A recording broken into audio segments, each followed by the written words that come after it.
Boa tarde.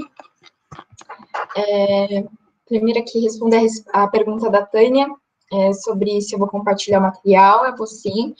Eu pretendo mandar hoje ainda para todo mundo que se inscreveu, se a minha internet colaborar.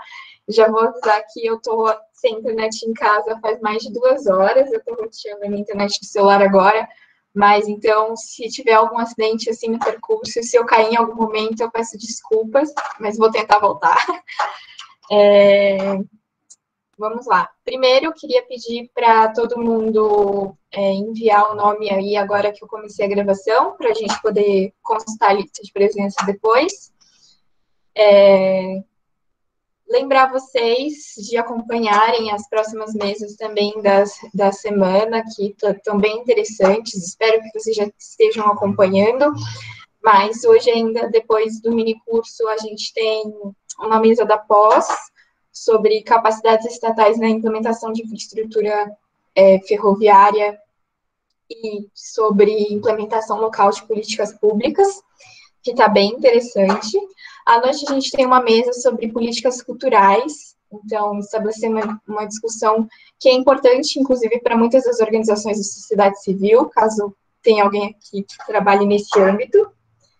E o resto da semana também, então a gente tem mesas até sexta e eu convido todos a participarem.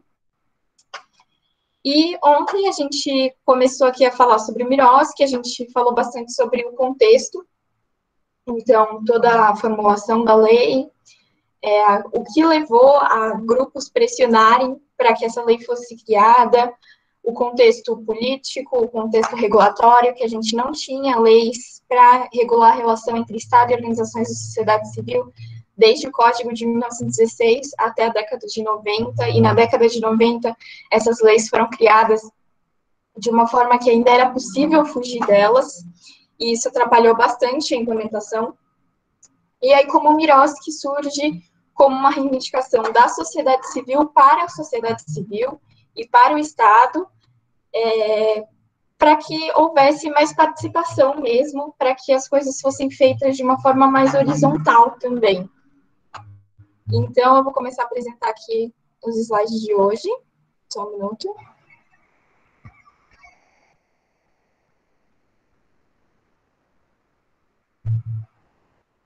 Pronto.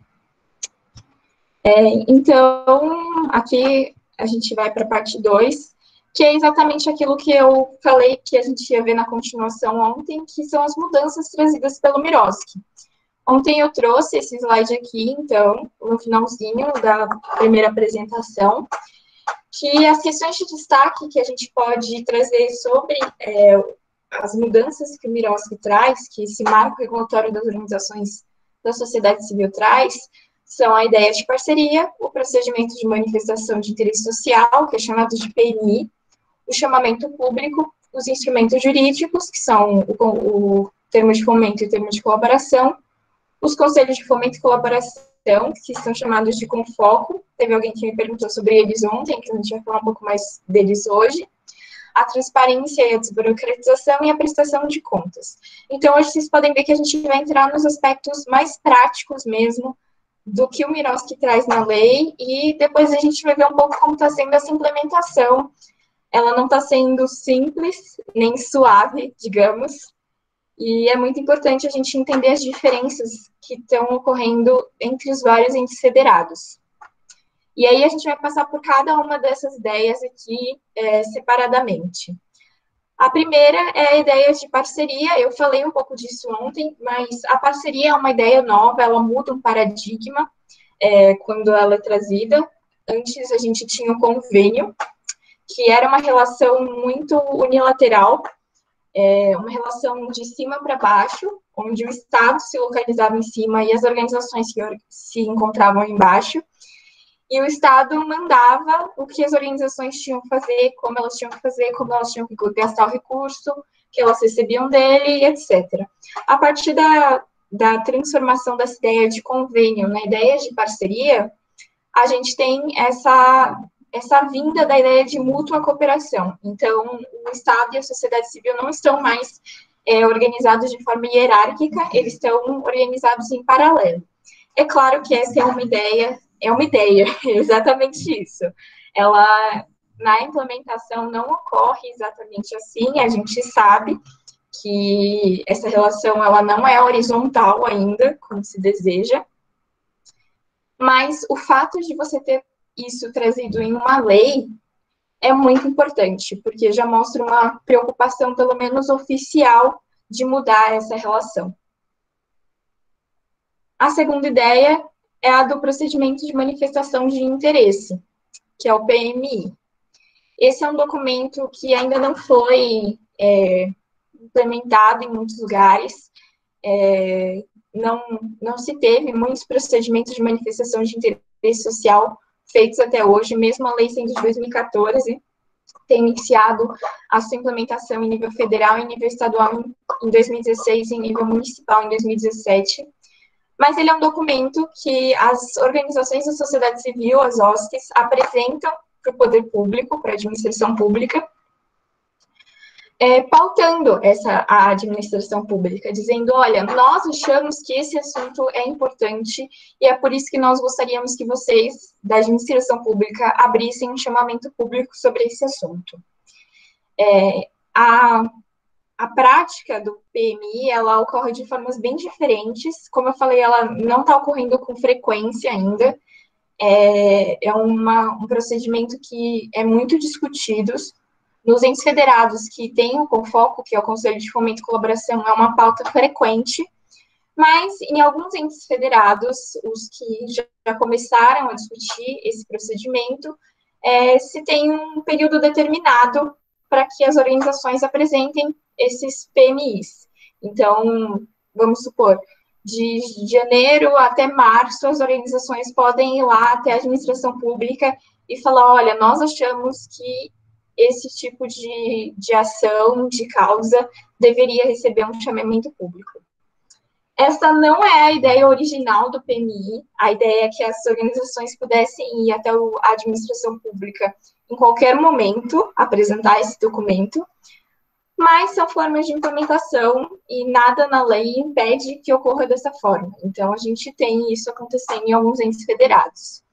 De toda forma, mesmo quando isso ocorre em um período pré-determinado, a gente tem que esse procedimento ele é muito importante porque ele reconhece a participação social como direito da organização e do cidadão que faz parte dessa organização.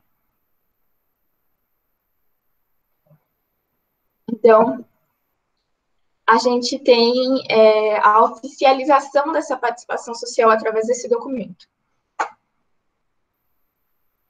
E aí, a partir do momento em que uma organização apresenta um PMI ou que a própria administração pública acha que determinado tema é importante, que é estabelecer uma parceria para determinada causa, ela abre um chamamento público. O Matheus perguntou aqui, ele fez uma pergunta bem interessante, se o poder público tem que acatar obrigatoriamente ou é facultativo. É facultativo. O poder público não tem que acatar o que é apresentado no PMI, até porque ele precisa passar por uma análise, a administração pública tem que ver se aquilo é viável, se é realmente relevante para ela naquele momento, e também existe uma questão de agenda política, né? Então, talvez determinada causa não esteja na agenda do político que esteja naquele momento governando o estado ou o município, e ele não vai acatar o que a sociedade civil apresentou para ele.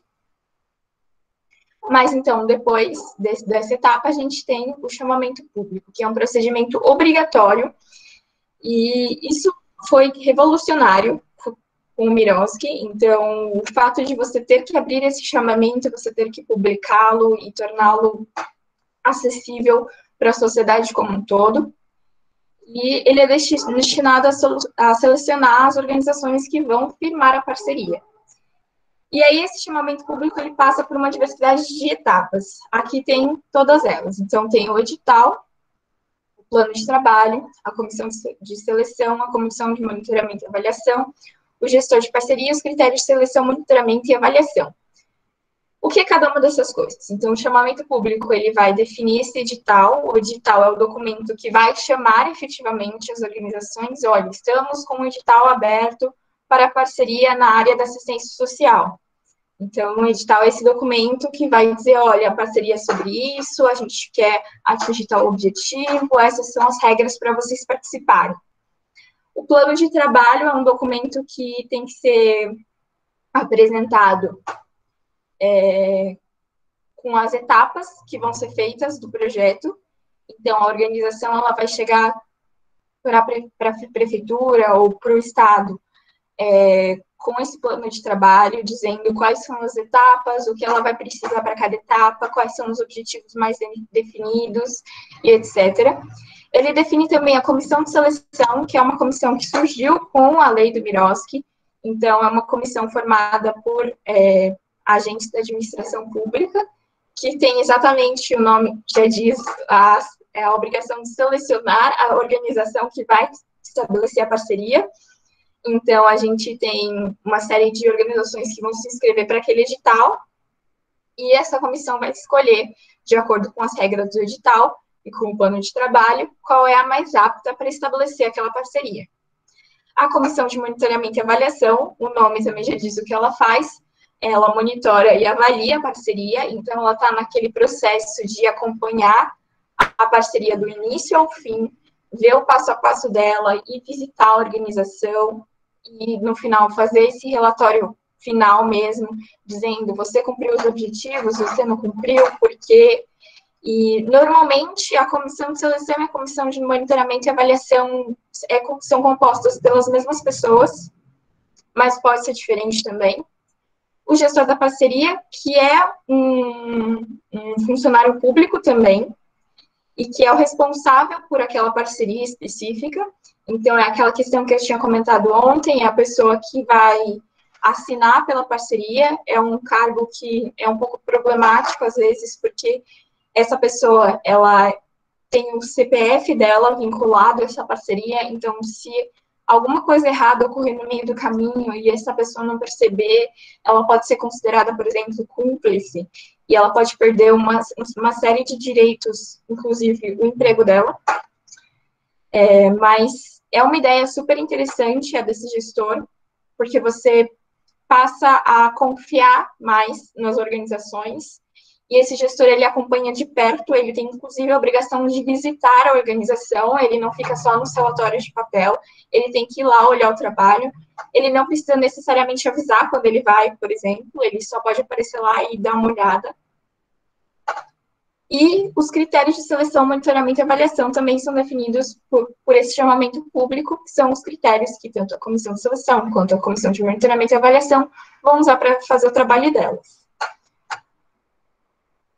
A Sandra está perguntando, na área da cultura vai acontecer da mesma forma, com chamamento público para manifestação de interesse? Em todas as áreas, isso vale para todas as áreas de política pública. Você quer estabelecer uma parceria que entre dentro do Miroski, lembrando que tem aqueles casos que não entram, que são os casos de OS, OCIP, Sistema S, do SUS. Então, esses não entram, mas todo o resto que entrar dentro do Miroski vai ter que passar por um chamamento público. A gente vai ver que existem 3 exceções para você fazer o chamamento público, mas é muito difícil que elas aconteçam. Então, no geral, isso acontece, e ele foi uma forma de democratizar o acesso aos recursos para as OSCs. Porque agora, então, é tudo publicado, tem que estar no Diário Oficial, mas também tem que estar no site da prefeitura ou do governo do estado, ou no nível federal, que não aconteceu, mas deveria, se fosse ser implementado. Então, você tem um acesso bem mais fácil. E aqui eu coloquei que deve seguir os princípios da isonomia, legalidade, impessoalidade, moralidade, igualdade, publicidade, propriedade administrativa. Quem é de gestão de políticas públicas sabe que a gente tem o LIMP, né, que são alguns desses conceitos. Então, a gente tem a legalidade, que é seguir a lei, a isonomia, que é tratar todos da mesma forma, a impessoalidade, então eu não vou escolher a organização que eu gosto mais, a organização que é do meu amigo, eu vou escolher a organização de acordo com os critérios que estão estabelecidos nesse chamamento, a moralidade, que está relacionada à moral mesmo, e a igualdade, que também está bem associada à isonomia, então essa questão de colocar as mesmas regras para todo mundo e tratar todos da mesma forma. O LIMP tem a eficiência, que não entra aqui, mas quase todos são os mesmos conceitos que a gente tem para a administração pública. A publicidade também, que eu esqueci de falar, que é essa questão da transparência, e a probidade administrativa, que é a responsabilização mesmo. Quem não entra nessa regra de chamamento público, que responde um pouco à pergunta da Sandra também, então as organizações de cultura entram, a não ser que você tenha o quê? Emenda parlamentar que mencione o nome da organização da sociedade civil que vai receber o recurso. Então, todo ano, as câmaras e as assembleias legislativas têm um recurso definido para emendas parlamentares.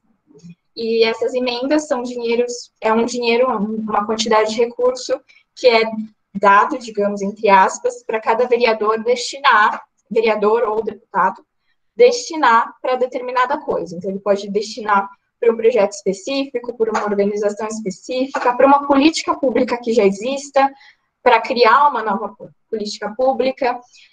E se o vereador ou deputado escrever para qual organização ele quer que o dinheiro seja direcionado, então não tem que fazer chamamento público.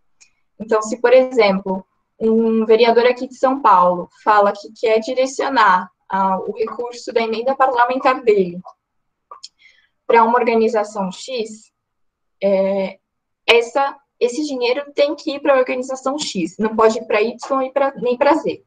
Agora, se ele disser, por exemplo, que ele quer direcionar o dinheiro da emenda parlamentar dele para uma organização da área da saúde, aí tem que abrir o chamamento público, porque ele não disse qual é o nome da organização, ele só disse a área.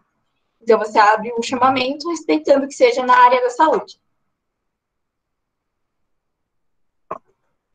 O segundo caso são de atividades vinculadas à educação, assistência e saúde executadas por organizações previamente selecionadas. Então, selecionadas antes de você ter o MIROSC e esse chamamento público. Por exemplo, aqui em São Paulo, a gente tem muitas creches conveniadas, como eu apresentei os dados ontem, creches parceiras, perdão, às vezes a gente cai nesse erro de repetir as palavras que a gente usava antes, mesmo estudando isso. Então, não são conveniadas, são parceiras. E essas creches, elas já tinham um contrato com o poder público antes de o MIROSC ser implementado. Então, elas continuam até o final desse contrato, e aí, quando acabar, sim, você faz o chamamento público. E o último caso é a hipótese de inviabilidade de competição. Esse caso também é bem complicado, porque você tem que provar que não existe mais nenhuma organização que possa fazer aquele serviço. Então, se você quer direcionar dinheiro, recurso público, para uma determinada área, e você conseguir provar que só existe uma organização dessa área que consegue fazer o trabalho que é necessário ali, aí você não precisa abrir o chamamento público. Mas é muito raro você só ter uma organização na área. Geralmente existem muitas. Vocês viram a quantidade de organizações que a gente tem ontem, que eu trouxe alguns dados. Então, é muito, muito, muito difícil acontecer isso. Quem fiscaliza as emendas parlamentares para as OSCs? Então, teoricamente, quem fiscaliza isso é a gente, é cidadão. Não existe um órgão específico para fiscalizar isso. A gente tem que acompanhar os candidatos que a gente elegeu e ver para onde eles estão enviando o dinheiro das emendas parlamentares deles. Mas é basicamente isso. É bem complicado, na verdade, essa questão das emendas. Mas depois do chamamento público, a gente tem a questão dos instrumentos jurídicos.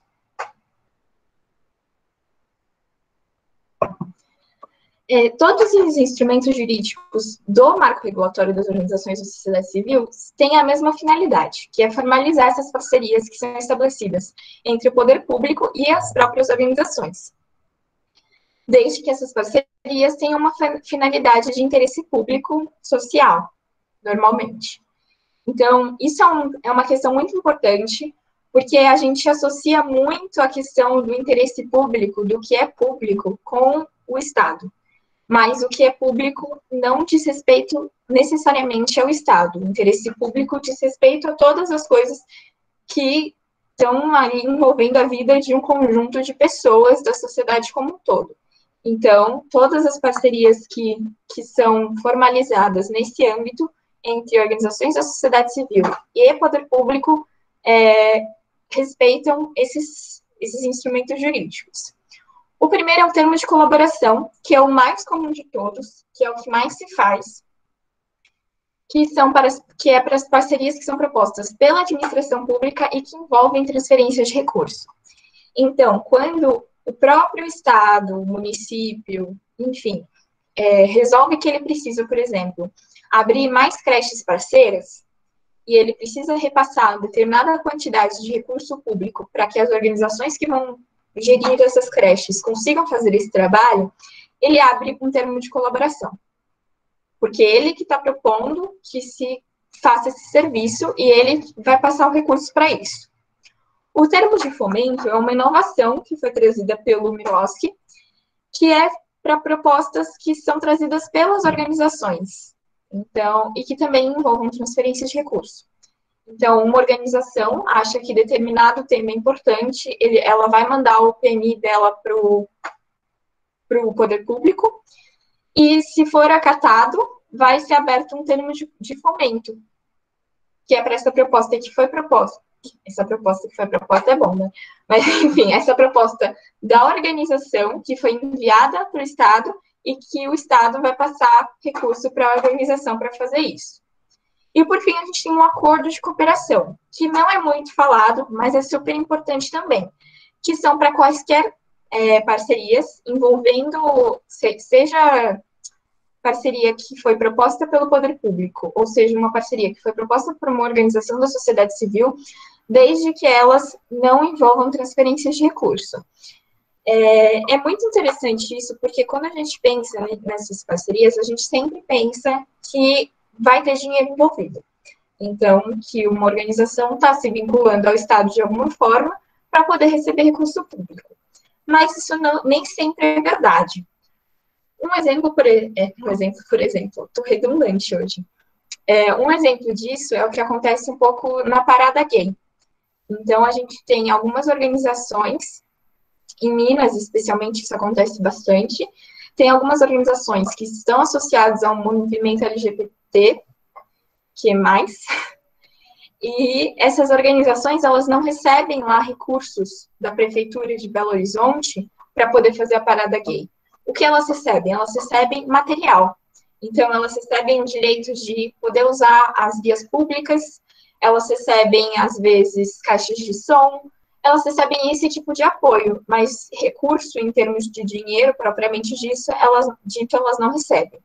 E aí, tanto faz que foi o Estado que chegou para essas organizações e disse, vamos organizar a parada gay, ou se foram as organizações que chegaram para o Estado e falaram, vamos organizar a parada gay. O que importa é que elas estão fazendo essa cooperação sem transferir recurso em termos de dinheiro mesmo.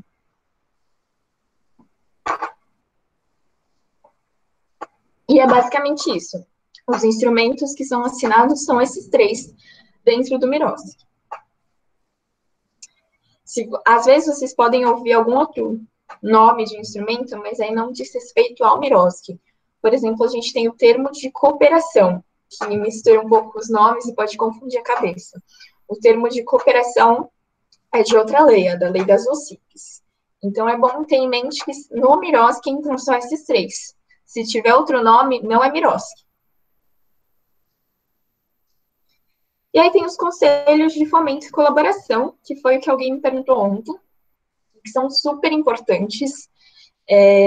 Então, aqui está escrito um trecho do decreto federal que previa a criação de um Conselho de Fomento e Colaboração em nível federal, que não foi criado depois do impeachment, mas, de forma geral, esses conselhos são órgãos paritários, o que significa que você tem que ter a mesma quantidade de representantes do poder público e das OSCs dentro deles, de natureza consultiva, ou seja, o que é decidido ali não é a ordem, ele é uma sugestão que é decidido ali.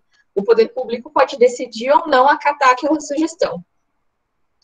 que tem como finalidade divulgar boas práticas e propor e apoiar políticas e ações voltadas ao fortalecimento das relações de parceria das OSCs com a administração pública. Então, esses conselhos, eles são formados por esses dois tipos de atores diferentes, administradores públicos e membros de organizações da sociedade civil, normalmente, e eles estão ali para realmente discutir a implementação do MIROSC, para discutir boas práticas, para discutir como cada coisa vai ser feita. E aí o decreto, ele prevê que esses conselhos, o conselho de nível federal, que não existe, deveria monitorar e avaliar a implementação da Lei 13019 de 2014, propor diretrizes e ações para sua efetivação. Então, ele devia fazer o acompanhamento dessa implementação do MIROSC, que é a Lei 13019 de 14, e propor caminhos para conseguir chegar na implementação perfeita, digamos, dessa lei. Identificar, sistematizar e divulgar boas práticas de fomento, colaboração e cooperação entre a administração pública, as organizações da sociedade civil. Então, se a gente tivesse, por exemplo, um ministério que tivesse feito uma grande parceria de uma forma super consultiva, de uma forma super apropriada, e aí o Confoco ia pegar esse caso e ia tentar replicar ele em outros lugares, ia falar, olha, esse ministério fez um trabalho muito bom, vamos chamar alguém que trabalha lá para dizer como foi, vamos tentar fazer uma cartilha baseada nessa experiência, para realmente conseguir mostrar para as outras pessoas como fazer isso da mesma forma, de uma forma tão participativa e tão bem feita como ele fez. Propor, opinar e manter diálogo com organizações da sociedade civil sobre os atos normativos. Então, existe sim a lei federal, que é a Lei 13019, existe o decreto, mas a partir da criação desses dois conjuntos de norma, você tem que criar várias outras normas, que são os atos normativos, que vão regular cada partezinha do MIROSC. Então, você vai criar um ato normativo para monitoramento e avaliação, você vai criar um ato normativo para PMI, você vai criar ato normativo para regular tudo. E aí, esse Confoco, esse conselho, teria a função de propor e também de melhorar esses atos junto com a sociedade civil. Propor e apoiar a realização de processos formativos para qualificar as relações de parcerias, isso é muito importante. Então, a questão de formação, de ensinar os administradores públicos e as OSCs a como seguir essa lei, ela está prevista na própria lei e no próprio decreto. Isso é uma parte super importante dessa lei. Então, eles estão reconhecendo, de uma forma que não foi reconhecido nas leis anteriores, que sim, é uma lei nova, é uma lei difícil e é uma lei que demanda estudo. E a gente está se propondo a ensinar sobre ela. Perdão, gente.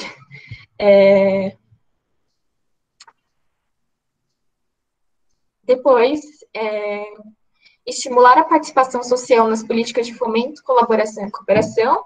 Então, incentivar que tanto as organizações como os cidadãos, individualmente, como um todo, participassem dessas políticas e aprovar o regimento interno e eventuais alterações. Isso é uma parte mais pragmática, mas todo conselho tem que ter um regimento interno, então o próprio conselho tem essa função de criar o seu regimento. É muito interessante isso, porque em alguns casos de implementação a gente vai ver isso bem claramente, e eu vou falar disso daqui a pouco. Mas os conselhos de fomento e colaboração, eles são super interessantes.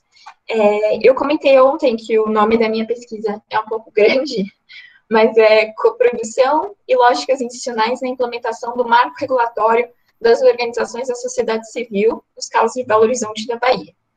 E o que é coprodução? Que é a ideia inicial dessa pesquisa. A coprodução é o ato de você produzir alguma coisa junto com outra pessoa que não é produtora usual dessa coisa.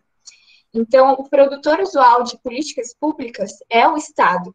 E a coprodução ocorre quando o Estado ele se alia a outros atores que não fazem parte dele para conseguir produzir essa política pública. E os confocos, eles têm essa função primordial de coproduzir a implementação do marco regulatório. Então, dentro deles, a gente tem o Estado, que é o produtor usual desse tipo de política, as organizações que são os produtores não usuais, e eles dois estão produzindo juntos. Então, é por isso que esse conselho é muito importante, apesar de não ter sido implementado em grande parte dos entes subnacionais. Isso é importante destacar porque ele não é obrigatório também.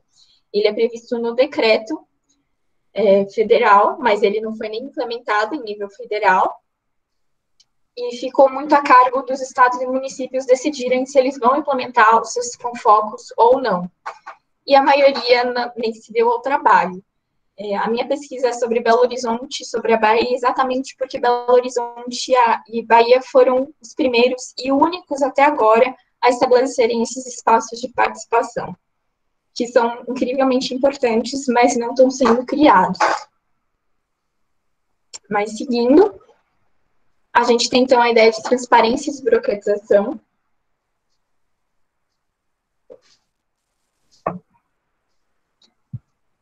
Gente, eu peço que, se tiverem com o microfone ligado, desliguem enquanto se não tiverem perguntas, que atrapalhe um pouco.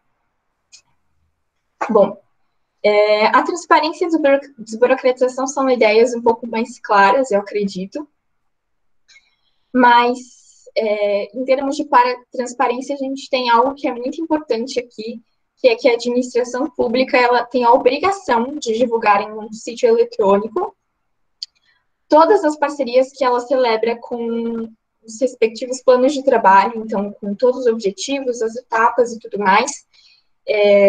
Isso para acesso do público em geral, enquanto as organizações, elas também têm o dever de comunicar ou na internet, ou em locais visíveis. Então, se é uma organização que talvez tenha mais dificuldade de acesso à internet, ela tem que montar um cartazinho, colar lá na sede dela, ela tem que colar no posto de saúde do bairro onde ela está, ela tem que colar no mural da escola do bairro onde ela está. Todas as informações que tenham a ver com as parcerias que ela celebra com o poder público, inclusive sobre os recursos que ela recebe. Então, uma questão que é bem importante quando a gente fala de parcerias entre Estado e sociedade civil é que a sociedade civil ela não tem a obrigação de divulgar o que ela gasta em cada coisa, enquanto o dinheiro é dela, um dinheiro de recurso próprio ou de investimento privado. Mas a partir do momento em que ela recebe recurso público, sobre esse recurso em específico, ela é obrigada a divulgar tudo. E na questão da desburocratização, a gente tem especialmente esse processo na prestação de contas, que é o que a gente vai entrar agora. Então, a prestação de contas foi o que teve de mais revolucionário no Miroski. E o mais revolucionário de tudo é esse princípio da verdade real. Então, esse princípio diz o quê? Que o mais importante que a prestação de contas literal são os fatos que levam ao gasto de determinado valor, dentro dos parâmetros do que foi orçado no plano de trabalho. O que isso significa? Significa que mais importante do que eu ficar conferindo quanto você gastou em cada coisa, é eu conferir o porquê você gastou naquilo. E o que levou você a gastar aquilo. Então, se você despendeu determinada quantia, por que você gastou aquela quantia? E qual foi o resultado de você ter gastado aquela quantia? E isso é muito importante. Aqui o foco é nos resultados. Então, o foco é no serviço que você está prestando no final. Se você tem, por exemplo, uma creche, o foco é na educação, no convívio das crianças que você está atendendo. E não o quanto você gastou com papel higiênico para essas crianças, por exemplo. E essa é uma ideia muito difícil de entender, gente. Parece simples, assim, mas para o poder público é muito difícil você partir para uma avaliação que não seja pautada totalmente em números. Medir qualidade é muito difícil, e isso em qualquer área de política pública, porque qualidade é algo subjetivo. Então, quando você está falando de uma política da assistência social, por exemplo, você está lidando com um público muito específico. E o que é qualidade para você talvez não seja qualidade para a pessoa que você está atendendo. Como você vai avaliar tudo isso? Como você vai avaliar o resultado considerando os parâmetros que são diferentes para cada pessoa com quem você está lidando? Porque lidar com política pública é lidar com pessoas também. A Jéssica perguntou, além do site do próprio órgão público que firma a parceria com as OSCs, tem algum outro site que reúne essa informação da parceria com o plano de trabalho? Isso depende muito de em qual âmbito você estiver falando. Vai depender de qual estado, qual município, se é um estado grande, se é um município grande, se é pequeno. Normalmente, você encontra exatamente no site por exemplo, se é a Secretaria de Educação que está firmando a parceria, você pode encontrar no site da Secretaria de Educação. Se é um município ou um estado que tem uma organização mais centralizada, talvez eles tenham um site de parcerias, que nem eu mostrei ontem, o de Belo Horizonte. Então, as parcerias deles estão concentradas tanto nesse site de parcerias, quanto no site da Secretaria de Educação. Em São Paulo, não. Em São Paulo, a gente não tem um site de parcerias. Então, você vai encontrar só na página de cada secretaria. Isso é bem complicado, porque cada município, cada estado está fazendo essas coisas de formas diferentes. Então, não existe um modelo geral. Você tem que estudar cada caso como único. E aí, aqui eu coloquei quais são os documentos e os envolvidos na produção dos documentos da prestação de contas. A Jéssica perguntou se no site do Mapa das OSCs não tem isso. O Mapa das OSCs não tem exatamente isso. Lá existe alguma informação sobre se a organização, o que tipo de serviço ela presta, se ela recebe recurso público ou não, aonde ela está vinculada, mas essa informação, ela é bem, digamos, ela não é muito organizada, porque são as próprias organizações que preenchem. Então, não existe muito um padrão de preenchimento. Então, é mais difícil de achar lá. Eu acho que é mais fácil você achar direto no site da secretaria. Mas, voltando aqui, então, a gente tem uma série de documentos que são produzidos na prestação de contas. E, olha, são vários. Aqui a gente tem 5 documentos produzidos. E é muito importante ver isso, porque esses documentos, eles estão preocupados com cada um desses aspectos da prestação de contas. Lembrando que a prestação de contas está falando sobre resultados, principalmente, antes de falar de dinheiro. A gente tem o relatório de execução do objeto. Aqui eu coloquei entre parênteses OSC ou Poder Público, para vocês saberem quem é o responsável por cada um desses documentos. Então, quem elabora o relatório de execução do objeto é a organização da sociedade civil. Nesse relatório, ela vai dizer o que ela fez, como ela fez. E é muito interessante, por exemplo, uma das minhas entrevistadas lá da Bahia trabalhava com cultura. Ela trabalhava com algumas organizações que ensinavam crianças a tocar instrumentos para tocar em fanfarra. E levava essas crianças para tocar em cidades pequenas e tudo mais. Era um projeto super interessante. E aí, no relatório de execução do objeto dela, tinha foto das crianças com os instrumentos, tinha foto dos instrumentos chegando assim que eles compraram, tinha foto deles embalando os instrumentos, tinha foto das crianças tocando. Então, é um pouco nesse sentido. A execução do objeto, ela pode, inclusive, ser em fotos, esse relatório. Você tem que mostrar o que você fez e como você fez, mas você não tem que ficar dizendo quanto você gastou para fazer isso. Já o relatório de execução financeira é esse que cuida dos valores. Então, não é que não se preocupa com como está sendo gasto o dinheiro, mas isso é uma segunda parte, então é uma coisa que vai receber menos atenção. Esse relatório também é elaborado pelas organizações da sociedade civil, e nele elas têm que colocar de forma geral, olha, a gente gastou tanto para comprar, sei lá, sanfonas, tanto para comprar trompetes, e assim vai indo. Mas ela não tem que ficar apresentando todas as notas fiscais nesse relatório. Depois a gente tem o plano de trabalho, que é onde tem todo esse acompanhamento de o que a gente vai fazer e como a gente vai fazer, quanto a gente pretende gastar mais ou menos com cada parte. Ele também é elaborado pela Organização da Sociedade Civil. O relatório de visita técnica, que é super importante, que é esse relatório que o gestor de parcerias vai criar, indo visitar a organização. Então, por exemplo, no caso dessa minha entrevistada, o gestor tinha que ir lá na organização dela um dia, ver como são dadas as aulas para as crianças e ver uma apresentação das crianças para poder fazer esse relatório de visita técnica. E o relatório técnico de monitoramento e avaliação, que também é produzido pelo Poder Público.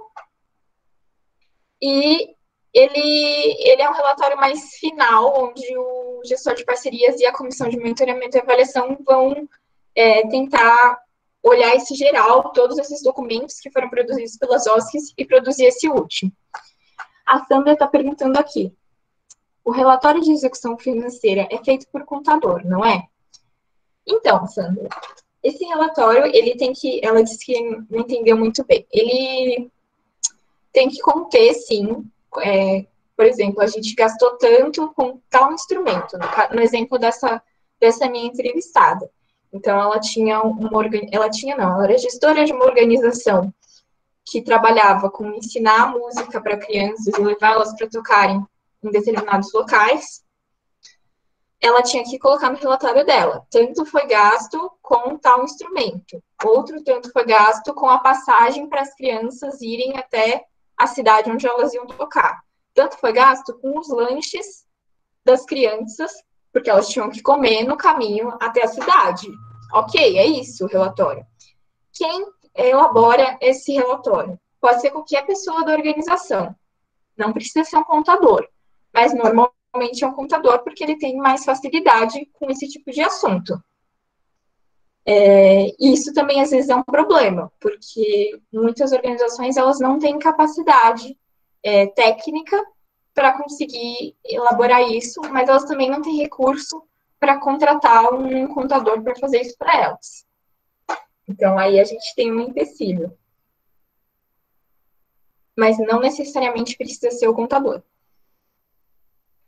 E aqui eu coloquei quem são os envolvidos em todas as etapas de produção desses documentos. Então, a gente tem as organizações da sociedade civil em si, que são responsáveis pelos 3 primeiros, e elas têm que elaborar esses documentos, e não importa quem dentro da organização vai elaborar, então é o que eu acabei de responder para a Sandra, não precisa ser necessariamente o gestor da organização, não precisa ser um contador, não precisa ser um administrador de formação, pode ser qualquer pessoa de dentro dessa organização, mas eles têm que seguir um determinado padrão.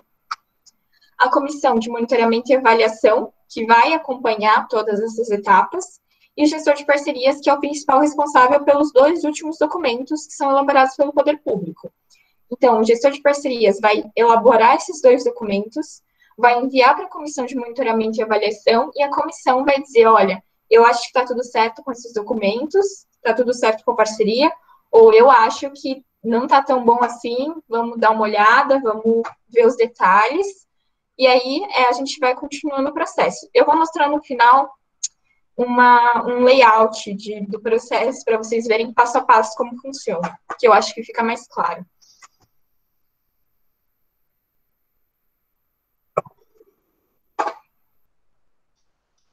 Aí aqui eu coloquei uma descrição, mais ou menos, de como funciona todo esse processo. A comissão de monitoramento e avaliação, e principalmente o gestor da parceria, devem acompanhar o andamento das atividades desenvolvidas pela organização da sociedade civil parceira, fazendo visitas a ela quando necessário. O gestor da parceria deve elaborar o relatório técnico de prestação de contas, com base no acompanhamento feito e no relatório de execução de atividades, elaborado anualmente pela organização.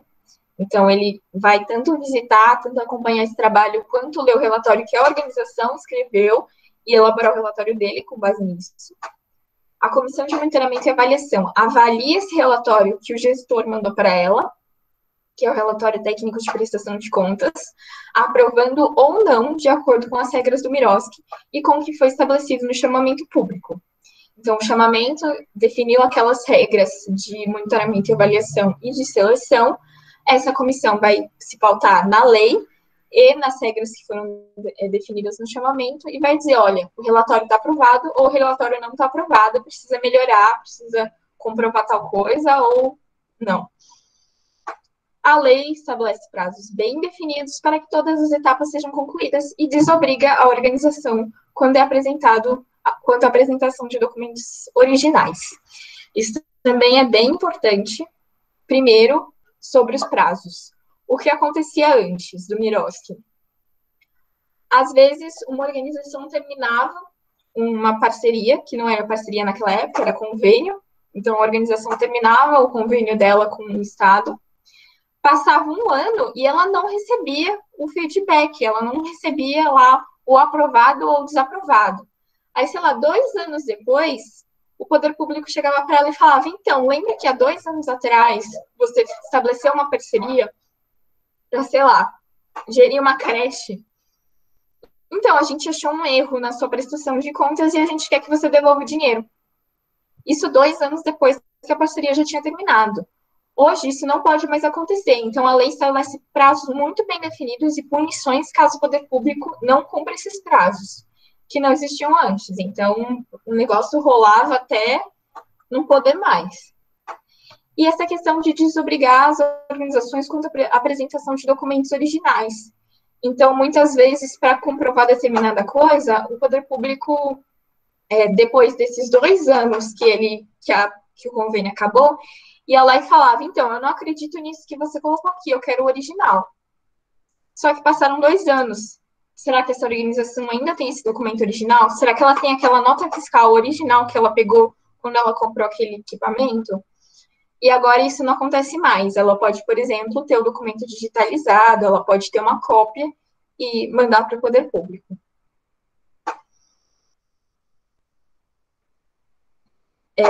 Aqui, retomando essa questão, então, a prestação de contas do Miroski tem como foco os resultados, valorizando especialmente os fins atingidos pelas organizações parceiras e depositando nelas confiança quanto aos meios. Então, o Miroski, ele traz essa questão de confiar no que as organizações estão fazendo. E isso traz responsabilização para elas também. Porque se elas fazerem algo errado, elas estão falando sobre a capacidade delas mesmas. Porque não tinha ninguém dizendo como elas tinham que fazer. Entendem? O que deve ser avaliado nela é o atingimento das metas propostas no plano de trabalho, e apenas se houver algum desajuste nesse sentido, é que se deve conferir os comprovantes de despesas. Então, é o que eu tinha falado. Então, você olha todos os objetivos, e aí, se algum objetivo não foi cumprido, ou se foi desviado o objetivo, aí sim você pede os comprovantes de despesa, que são as notas fiscais. Se o objetivo estiver ok, não importa como a organização gastou aquele dinheiro. O que importa é que ela conseguiu cumprir o que ela prometeu com o valor que ela disse que ia cumprir. E isso traz esse último fator aqui, que é super importante, que ele desvincula definitivamente as parcerias entre o Estado das organizações da sociedade civil da Lei 8666 de 93. A Lei 8666 de 93, para quem não sabe, é a lei de licitações, que serve para compras públicas. Então, antes do Miroski, as organizações da sociedade civil eram obrigadas a seguir as regras de compras públicas, o que não faz sentido. Essas regras, elas estabelecem, por exemplo, que você tem que ter uma cotação de 3 produtos semelhantes, e aí você tem que escolher sempre o mais barato. E isso, existe uma série de discussões em cima do 866, porque isso tanto quanto pode ajudar a você realmente pegar o melhor custo-benefício, pode te atrapalhar, porque talvez você vai pegar o mais barato que não tem uma qualidade boa. E aí você exigia isso das organizações que não são Estado, então elas não tinham, teoricamente, que seguir isso. E elas também não têm capacidade para conseguir fazer todo esse processo. Uma licitação leva meses para ser feita. E às vezes o tempo que ela ia gastar para conseguir seguir todo esse processo de licitação era o tempo da parceria dela. Então isso atrapalhava muito e gerava muitos problemas. Ainda gera, como a gente vai ver. E aqui eu trouxe algumas mudanças gerais que foram trazidas para o poder público, através do Miroski. Então, o poder público agora é obrigado a trazer essa previsão anual dos valores a serem aplicados nas parcerias, o que não acontecia antes. Então, quando ele está montando o orçamento dele para o ano seguinte, ele já tem que dizer quanto ele pretende que seja destinado à parceria com a sociedade civil. Ele é obrigatório fazer o chamamento público, então antes a gente tinha essa questão de eu posso escolher a organização que é do meu amigo, eu posso escolher a organização que é de um parente meu, eu posso escolher a organização que eu só gosto mais, mesmo que eu não tenha nenhum interesse pessoal nisso. Então, agora não mais. Agora você tem que fazer o chamamento público e todo mundo tem o direito de participar desde que entre dentro das regras desse chamamento. O cumprimento dos prazos para análise da prestação de contas, que é o que eu falei. Então, antes você tinha prestações que ficavam 2, 3 anos em análise, e agora isso não é mais possível, você tem que seguir o prazo que está previsto em lei. A capacitação dos envolvidos no acompanhamento e análise das prestações, que é aquela questão de formação que eu mencionei. Então, a lei prevê essa capacitação, e essa capacitação é uma função importante dos conselhos de fomento e colaboração, apesar de eles não existirem na maioria dos entes federados. A necessidade de capacidade técnica e operacional do órgão. Então, agora você tem muitos mais processos. É muito mais fácil você fiscalizar, ou seja, você simplesmente pegar um relatório no final de uma parceria de 2 anos, ler e falar, tá bom ou não tá, do que você fazer um monitoramento e avaliação de uma parceria de 2 anos. Porque no monitoramento e avaliação, você vai ter que ir até aquela organização pelo menos a cada 3 meses. Você vai ter que falar com o gestor daquela organização todo mês. Você vai ter que saber o que está acontecendo naquela organização o tempo todo. Isso dá trabalho. Então, você tem que ter uma capacidade técnica e operacional, inclusive em número de pessoas, para fazer isso. E, por fim, a desvinculação definitiva da 8666 de 93, em parceria com as OSCs, que é isso que eu acabei de falar. Então, as organizações não são mais obrigadas a fazer esse modelo de licitação pública como elas eram antes. Aqui eu trouxe um modelo de fluxo, como eu falei, de parcerização de acordo com o Miroski. Então, a gente tem aqui a fase 1, que é a proposta do edital. Isso no caso de a gente ter uma proposta vinda da sociedade civil. Então, a gente tem aqui a sociedade civil propondo o edital para a administração pública e o poder público avaliando essa proposta. Se está boa, se não está, se ele vai acatar, se ele não vai. A fase 2, que é o planejamento e elaboração, que é toda feita pelo poder público. Então, a partir do momento em que o poder público acatou essa proposta, ele vai elaborar o edital e os anexos. E em caso de ser algo que não foi proposto pela sociedade civil, que vai ser proposto diretamente para o poder público, já começa aqui, não tem essa primeira fase, mas se for proposto pela sociedade civil, tem ela, e depois vem para cá, elaboração do edital e dos anexos, e publicação do edital no Diário Oficial e em sites para o poder público, seja da secretaria, seja um site mais geral, e aí isso depende de qual estado e qual município você está falando. Na fase 3, a gente tem a inscrição e seleção. Então, a organização proponente vai se inscrever no edital que foi publicado. Então, esse chamamento público foi aberto, foi publicado no edital, a organização vai lá e se inscreve. O poder público, um órgão específico dele. Então, por exemplo, se é uma parceria para a área da cultura, a Secretaria de Cultura vai fazer a seleção e o julgamento das propostas, vai pegar todas essas inscrições de proposta, vai ler todas e vai ver qual é a mais adequada para o que ele está propondo. E aí você tem a publicação do resultado pelo poder público também e a convocação da organização selecionada para a habilitação. A habilitação é a apresentação de documentos. Então, existe uma série de coisas que a OSC tem que provar para poder fazer essa parceria. Por exemplo, ela tem que existir há pelo menos 3 anos. E ela tem que atuar naquela área. Então, tem algumas regrinhas para isso. Na fase 4, é exatamente essa habilitação. Então, a organização selecionada apresenta os documentos. E aí, sim, o órgão do poder público, no exemplo que eu dei, a Secretaria de Cultura, por exemplo, vai publicar o resultado final. Então, vai dizer, olha, ela apresentou esses documentos, está tudo certo, então ela é mesmo a organização que vai fazer essa parceria com a gente. Na fase 5, a gente tem a celebração.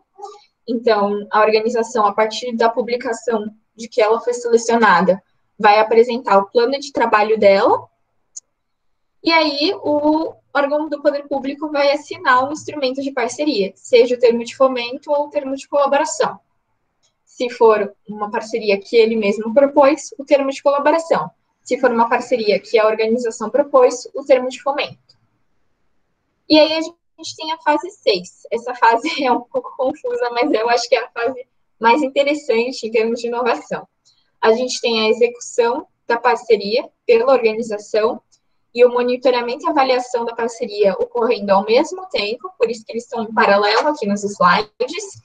Então, enquanto a parceria está rolando, o gestor de parceria e a comissão estão acompanhando o trabalho dela no mesmo ritmo. Quando ela está acabando, é apresentado o relatório final, em conjunto, tanto a organização quanto o gestor da parceria, quanto a comissão vão participar da elaboração desse relatório, e aí eles vão avaliar esse relatório. Se for avaliado como favorável, tranquilo, tá tudo certo, a gente encerra a parceria, e aí se a gente precisar de novo desse serviço, a gente abre outro chamamento, se não, a gente simplesmente encerra, e aí o futuro vai ser decidido depois. Se o relatório for avaliado como desfavorável, então, se acharem algum problema no relatório, vão pedir mais comprovações para a organização parceira. E aí ela vai ter que apresentar os documentos e tudo mais.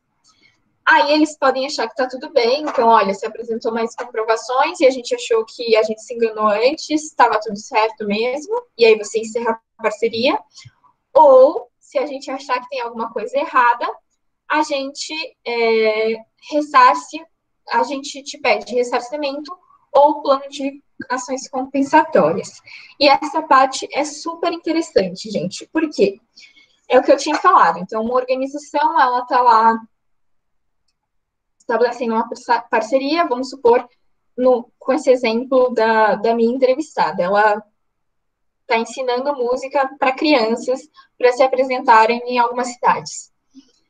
E aí descobrem nesse relatório alguma coisa que estava fora do plano de trabalho, desviou a função, ela comprou alguma coisa que não devia ter comprado. Eles podem pedir ou para ela devolver o dinheiro específico dessa coisa que não podia ter sido comprada e não o dinheiro da parceria inteira. Então, é claro que isso é só um exemplo, porque não existe parceria de R$100, mas R$100 é fácil. Então, vamos supor que ela tenha recebido R$100 nessa parceria inteira. E aí, descobriram que R$10 desses 100 foram investidos de forma errada. Eles podem pedir esses R$10 de volta, que é o caso do ressarcimento, mas se a organização não tiver como pagar esses R$10, ela não vai ficar em dívida, ela não vai ficar com o nome dela sujo. O que vai acontecer? Vai ser feito um plano de ação compensatória. Então, o Estado vai chegar para essa organização e vai dizer, olha, você não consegue me devolver esses R$10? Tudo bem, então que tal a gente, ao invés de você me devolver o dinheiro, a gente montar um show com as crianças da sua organização, que vocês estão ensinando a tocar, na pracinha pública de tal bairro, e aí a gente considera que estamos quites, porque você está prestando um serviço público, então você está fazendo esse serviço de cultura, e aí a gente não precisa mais te cobrar esses R$10. Isso é super interessante, porque isso realmente acontece. As parcerias, as organizações, elas não necessariamente gastam esse dinheiro errado por má fé. A maioria das vezes elas gastam porque elas não sabem que elas não podiam gastar com aquilo. E aí depois elas não têm como devolver em dinheiro mesmo. Então, o Miroski, ele prevê essa possibilidade de elas devolverem em serviço. Já que você não tem como devolver o dinheiro, então faz essa apresentação com as crianças, que vai ser uma atividade cultural promovida pela prefeitura. A gente não vai te pagar nada por essa apresentação, porque ela equivale ao dinheiro que você tinha que devolver para a gente. Isso é algo que realmente não existia antes do Miroski.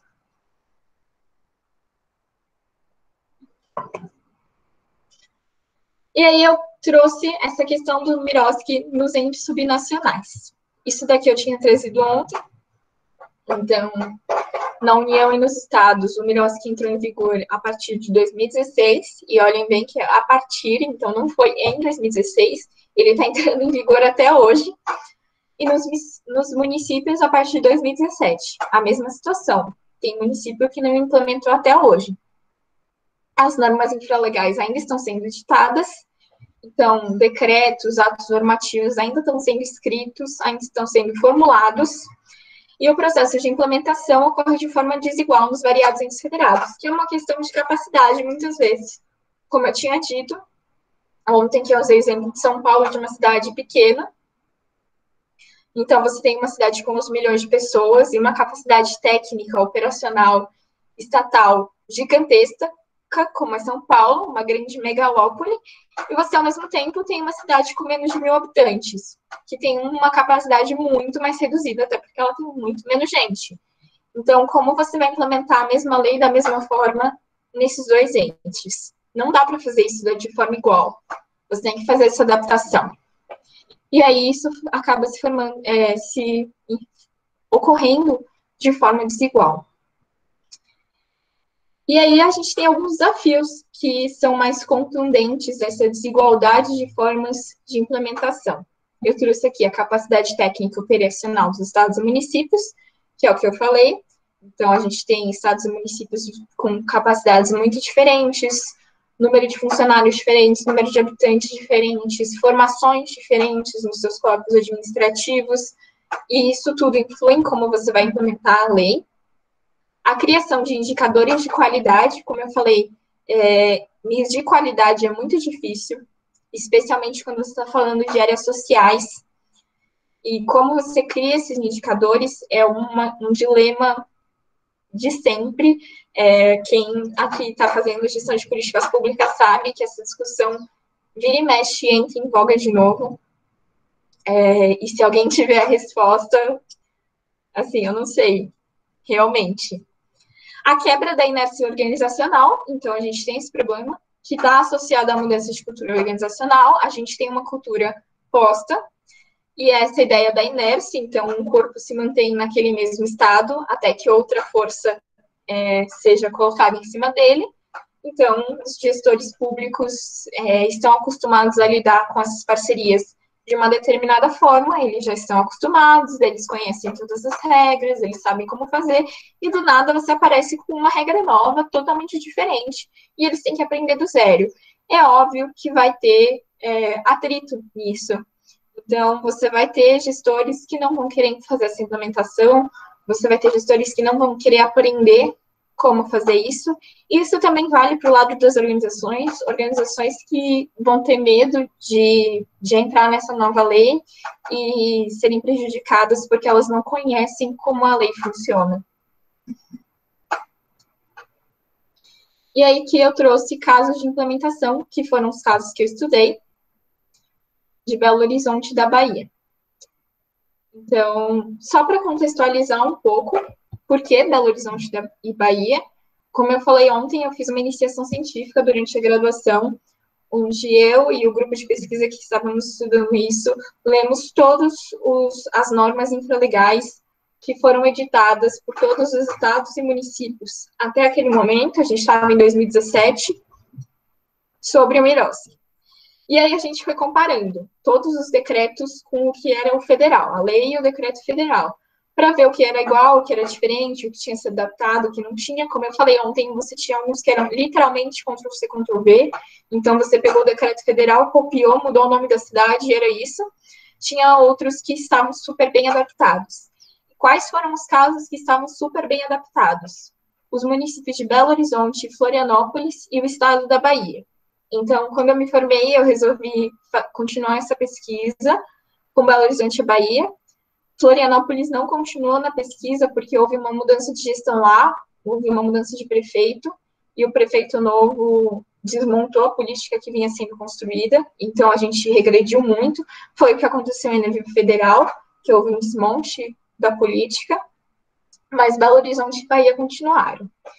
E aí aqui tem alguns dados mais gerais sobre Belo Horizonte. Então, de acordo com o mapa das OSCs, é a quarta cidade com mais OSCs no Brasil, tem 10.105 OSCs, e a quarta média nacional de repasse de recursos para organizações, são 179,2 milhões de reais por ano.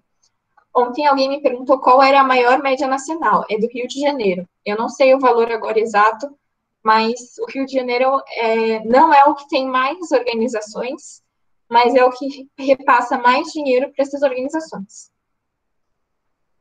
Lá, a iniciativa da implementação do Miroski partiu do Estado, então foi a prefeitura que chegou e falou, olha, vamos implementar essa lei porque ela é importante para a gente.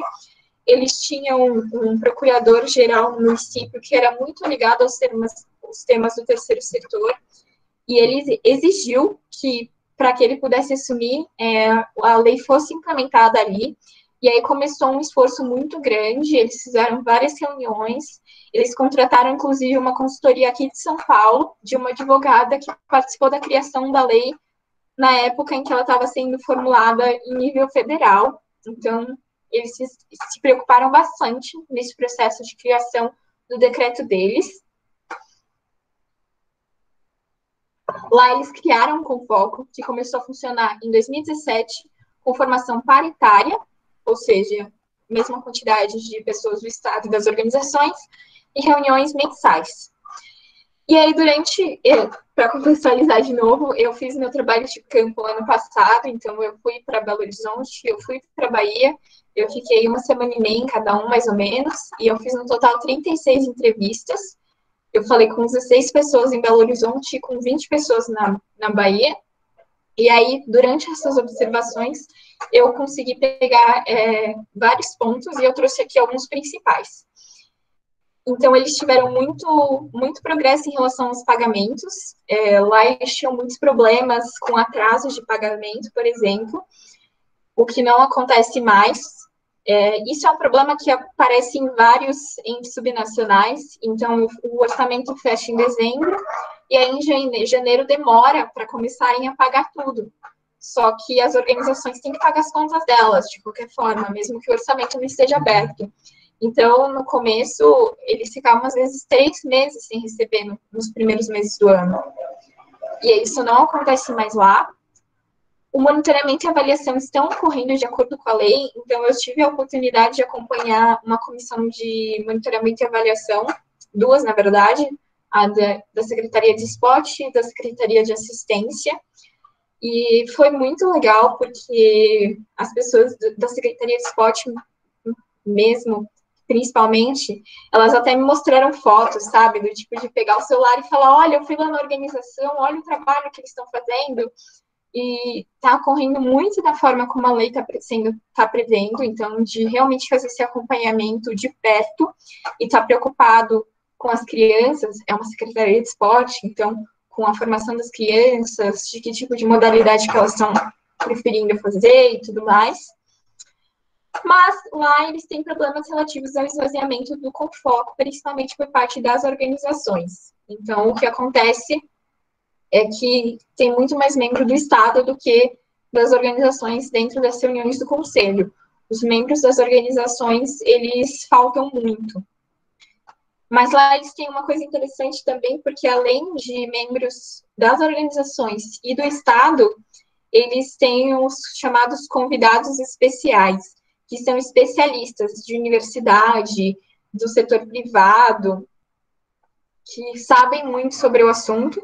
Inclusive, um deles está na mesa de sexta, que eu mencionei ontem, é o Thiago Alvim. Ele trabalha numa empresa de investimento social que ajuda mais de 100 organizações da sociedade civil a conseguir estabelecer parceria com o Estado. E isso é bem legal, lá está acontecendo de uma forma interessante. Já na Bahia, de acordo com o mapa das OSCs, a gente tem que é o quarto estado com mais organizações de sociedade civil, são 55.195 organizações, mas é a 10ª maior média nacional de repasse de recursos, são 137,2 milhões de reais por ano repassados. Lá foi um pouco diferente, a iniciativa de implementação do marco regulatório partiu das organizações lá e não do estado, como em Belo Horizonte, porque lá eles têm uma plataforma também da Bahia, além da plataforma nacional, que é muito organizada. 2 dos membros dessa plataforma também estão na mesa de sexta. E o Confoco começou a funcionar em 2017 com formação paritária e reuniões bimestrais. As reuniões eles são um pouco mais espaçadas, porque é um conselho do Estado. A Bahia é um estado gigantesco, tem gente de vários lugares. Inclusive, uma das minhas entrevistadas falou que levava 12 horas para chegar em Salvador para poder participar da reunião do Confoco. Imaginem, gente, 12 horas no ônibus. E as observações que eu fiz lá foi que eles tiveram muito progresso em relação às instruções normativas, então eles produziram as regras infralegais muito rápido, de forma super construtiva, e teve duas secretarias de destaque. A Secretaria de Promoção da Igualdade, que é a CEPROME, que foi um destaque positivo. O primeiro edital que a CEPROME criou foi horrível, pelo que todo mundo fala, e aí as organizações chegaram e falaram, olha, isso não tá bom, você tem que mudar. E aí a CEPROME mudou totalmente, eles criaram conselhos, práticas de consulta, e tudo que eles fazem agora, eles consultam a sociedade civil.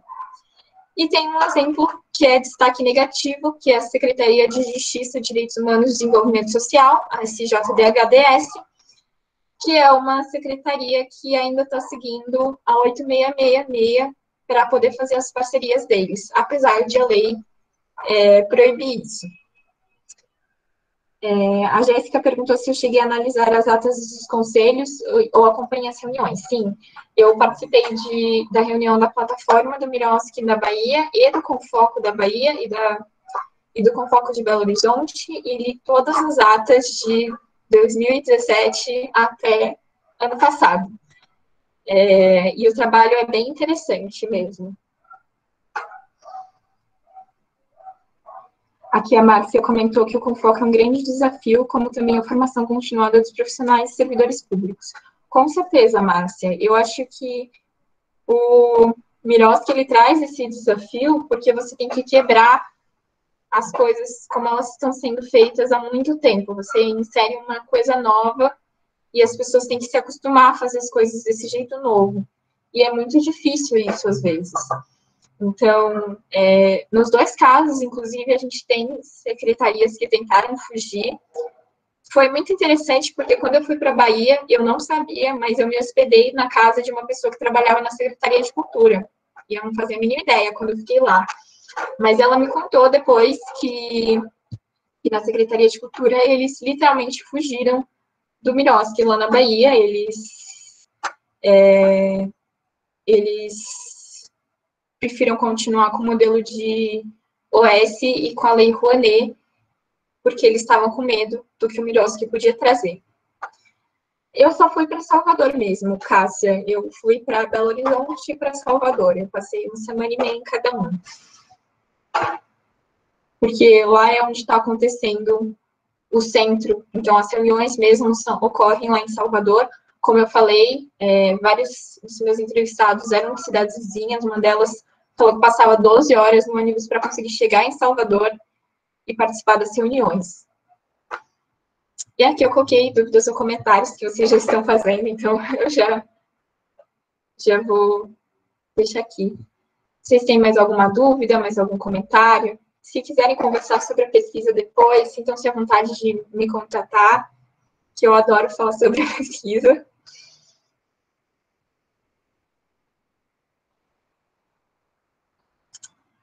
E é isso. Sim. Bruna. Oi. Eu queria saber, na comissão de monitoramento e avaliação, qual que é o perfil das pessoas que acompanham? E, tipo, elas recebem alguma remuneração por isso?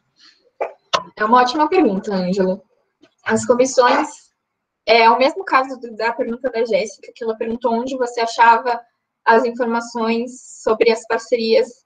Isso depende de cada estado e município. Então, essas comissões, elas podem ser montadas.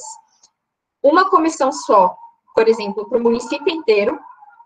Uma comissão só por secretaria. Então, no caso, você teria uma para cultura, uma para educação, uma para esporte, etc. Ou uma comissão por parceria. Então, se você tiver 10 parcerias dentro da Secretaria da Cultura, você vai ter 10 comissões. Isso depende do estado e do município onde está acontecendo.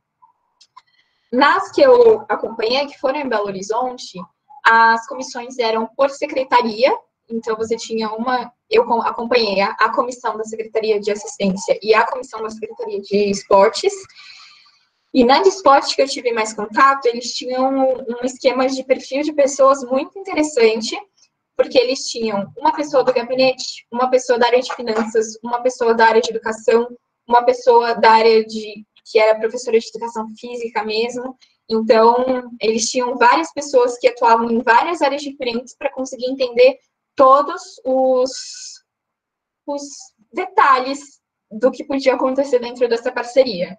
Mas, novamente, isso depende de onde está sendo implementado. Deixa eu ver, tem mais perguntas aqui.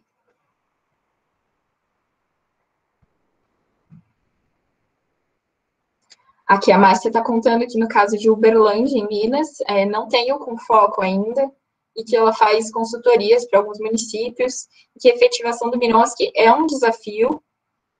Então, se você quiser, eu deixei o meu e-mail aqui ontem, eu posso colocar aqui agora de novo, se você quiser me mandar e-mail, Márcia, sinta-se à vontade. Também está nos slides, que eu acho que eu vou mandar hoje para vocês ainda.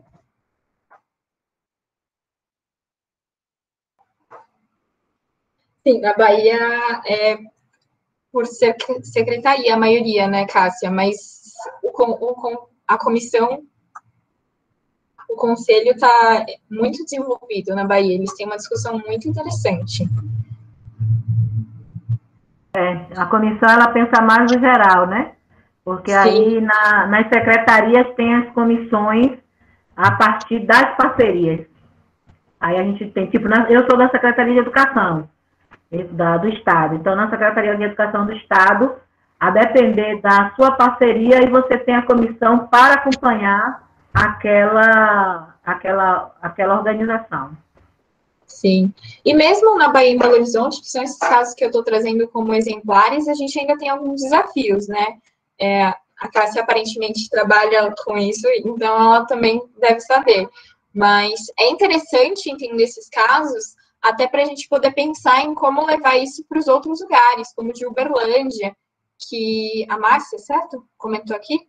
Isso. Então, de você pensar os exemplos bons e ruins, inclusive, para ver o que a gente vai fazer igual, o que a gente vai fazer diferente nos outros estados e municípios. E para poder aprimorar. E como eu disse, na mesa que vai ter sexta de manhã, para quem tem interesse sobre isso, tem duas pessoas do Confoco da Bahia, que são a Candice Araújo e o Lucas Seara, uma pessoa que é do Confoco de BH, que é o Tiago Alvim, e tem uma pessoa aqui de São Paulo, que não tem Confoco, mas trabalha numa organização da sociedade civil, que é o Alexandre.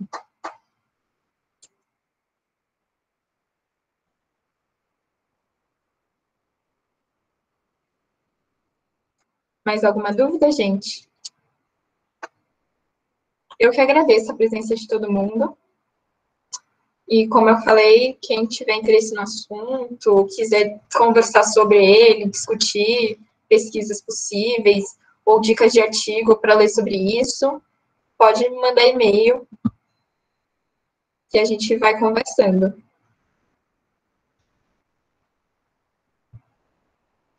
Não tem outro desse, Cássia. Não, são só esses 2 dias. A semana tem outros mini cursos, então tá rolando um mini curso de R e vai ter o de ODS amanhã e na sexta, mas é só para quem já se inscreveu, porque as inscrições fecharam semana passada.